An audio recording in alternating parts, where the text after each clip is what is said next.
নমস্কার বন্ধুরা, আশা করছি তোমরা ভালো আছো। দেখো, আজকে আমি যে বিষয়টা নিয়ে আলোচনা করব সেটি হচ্ছে গুণ অঙ্ক।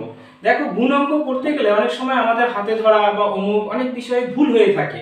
তো এই ভুলগুলো যাতে না হয় এবং খুব সহজে 2 মিনিটের মধ্যে গুণ অঙ্ক কিভাবে করতে হয় সেই নিয়ে আজকে আলোচনা করব। দেখো, আমি একটি অঙ্ক তুলে দিয়েছি এখানে। 25 আর 25 গুণ করব খুব সহজে, 2 মিনিট সময় লাগবে না তোমাদের গুণটা করতে। দেখো, 25-এর 5-এর নিচে 5 আছে, 5 আর 5 গুণ করে লিখে দেবো আমরা। 5 আর 5 কত হবে? 25 হবে। তাহলে নিচে একদম 25ই লিখবো, 25-এর 5 লিখবো না, হাতে থাকবে না আমাদের, ঠিক আছে? 5 5 25 হয়, আমরা 25 লিখে দিলাম। এরপরে পাশে কি আছে? 2 এর নিচে 2 আছে।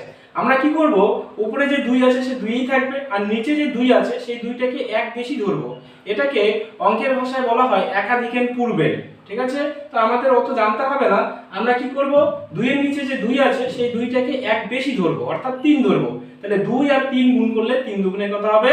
6 হবে। তাহলে কতগুলো গুণ করে? 25 আর 25 গুণ করে 625। এরকম করে খুব সহজেই আমরা 2 সেকেন্ডের মধ্যে, অর্থাৎ অঙ্কের দেখার সঙ্গে সঙ্গে আমাদের গুণ অঙ্ক হয়ে যাবে। এরপরে একটা করাচ্ছি, দেখো 35-এর নিচে 35 আছে, কিভাবে গুণ করব? সেম ক্যাটাগরি, 5 আর 5 গুণ করে 25 হবে, নিচে 25 বসাবো। আর পাশে যে 3 আর 3 আছে, তো উপরের 3টে 3ই থাকবে আর নিচের 3টে এক বেশি হবে, অর্থাৎ 4 হবে। তাহলে 3 আর 4 মিলে কত হবে? 3 4 12।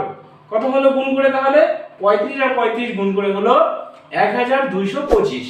ঠিক একই রকম করে বাকি অঙ্কগুলো তোমরা বাড়িতে করবে এবং কার কতটা সঠিক হলো ভুল হলো সেটা অবশ্যই কমেন্ট করে জানাবে। দেখো, বাকি অঙ্কগুলো করে দিয়েছি। 45-এর নিচে 45, 55-এর নিচে 55, 65-এর নিচে 65, 75-এর নিচে 75, 85-এর নিচে 85। এই অঙ্কগুলো গুণ করে আমাকে কমেন্ট করে জানাবে যে উত্তর ঠিক আসলো কিনা।